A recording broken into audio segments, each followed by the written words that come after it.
Berdasarkan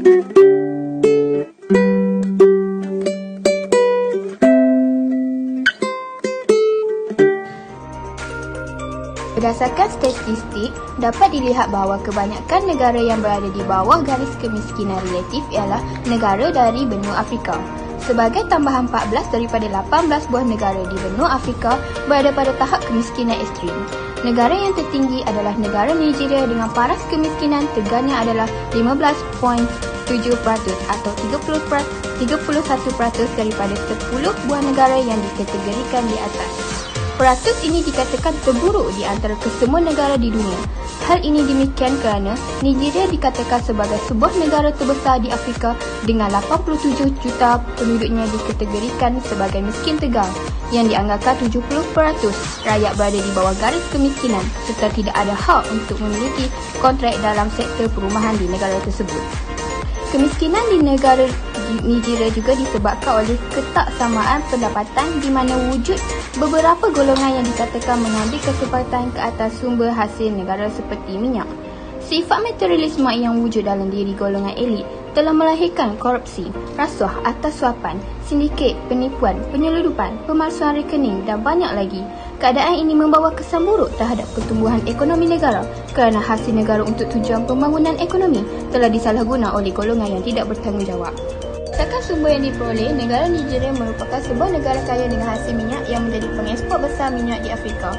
Namun begitu, ia masih dikatakan miskin kerana 40% penduduknya yang hidup di bawah garis kemiskinan pada tahun 2020. Hal ini demikian kerana jumlah penduduk yang hidup di bawah garis kemiskinan seramai 83 juta orang pada tahun 2018. Pada masa yang sama, walaupun Nigeria merupakan sebuah negara pengekspor minyak besar di Afrika, tetapi ia hanya menyumbang kepada setengah daripada pendapatan golongan atasan, bukan diagih secara sama rata kepada rakyat di negara tersebut.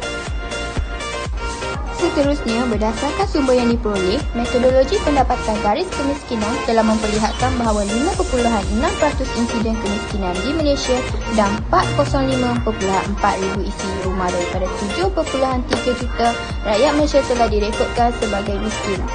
Ia telah memperlihatkan bahawa isi rumah daripada golongan bumi putra yang telah mencatatkan bilangan isi rumah miskin yang tertinggi di Malaysia dengan jumlahnya ialah 343.1 ribu isi. Selain itu, kemiskinan di Malaysia juga dapat dilihat mengikut etnik. Hal ini demikian kerana Malaysia merupakan negara yang mempunyai pelbagai etnik iaitu etnik Melayu, Cina dan juga India serta bumi putra Sabah dan Sarawak. Dapat dilihat bahawa PJK yang paling tertinggi antara ketiga-tiga kaum ini adalah dalam kategori bumi putra dengan 7.2%, diikuti oleh etnik India dengan 4.8% dan yang terakhir etnik Cina dengan 1.4%. Malaysia juga tidak lepas daripada isu yang berkaitan dengan kemiskinan. Hal ini demikian kerana setiap manusia di dunia ini telah dikategorikan kepada dua golongan, iaitu golongan kaya dan miskin. Namun begitu, kemiskinan di Malaysia tidaklah seteruk di Nigeria kerana pelbagai pembangunan ekonomi telah dijalankan bagi membasmi kemiskinan yang telah dijalankan. Antaranya ialah melalui pemberian BRIC atau bantuan rakyat satu Malaysia telah diberikan kepada rakyat B40 pada zaman pemerintahan Datuk Seri Najib, BSH atau bantuan sara hidup pada zaman pemerintahan Tun Mahathir dan BPN atau bantuan perhatian nasional yang turut diberikan kepada golongan P40 pada zaman pemerintahan Tan Sri Datuk Muhyiddin Yassin. Selain itu, pelbagai usaha juga telah dilaksanakan dalam usaha membasmi ketidaksamarataan pendapatan dalam kalangan rakyat di Malaysia. Sebagai contoh, yang kaya dikenakan cukai manakala yang miskin diberikan subsidi atau bantuan bagi menambahkan pendapatan. Hasil dari idea menteri kewangan dan semua pihak telah menjadi Malaysia sebagai sebuah negara yang paling berjaya membasmi kemiskinan di negara ASEAN dengan kadar kemiskinan yang dicatatkan adalah 3.8%. Walaupun berdepan cabaran itu, Malaysia komited untuk berusaha mencapai sasaran pembasmian dalam tempoh 10 tahun lagi. Itu agenda antarabangsa. Jadi kita nak pastikan di peringkat negara kebangsaan kita capai itu dan sudah pasti peringkat lokal, peringkat jeli, peringkat kampung 2030 itu matlamat dunia. Jadi dunia tak matlamat 2030. Kalau sekarang ada kemiskinan di Afrika ke, di India ke, kewuluran ke, bagaimana? Dunia buat ketetapan 2030 nak hapuskan semua itu. Sudah pasti mencabar. Ya, kita banyak masalah pandemik, COVID lah, masalah apa tu alam sekitar, masalah iklim, banyak masalah. Tapi ini merupakan matlamat semua negara. Cadangan yang pertama ialah menawarkan lebih banyak peluang pekerjaan.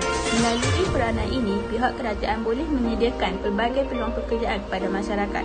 Sebagai contoh, cadangan yang pertama ialah menawarkan lebih banyak peluang pekerjaan.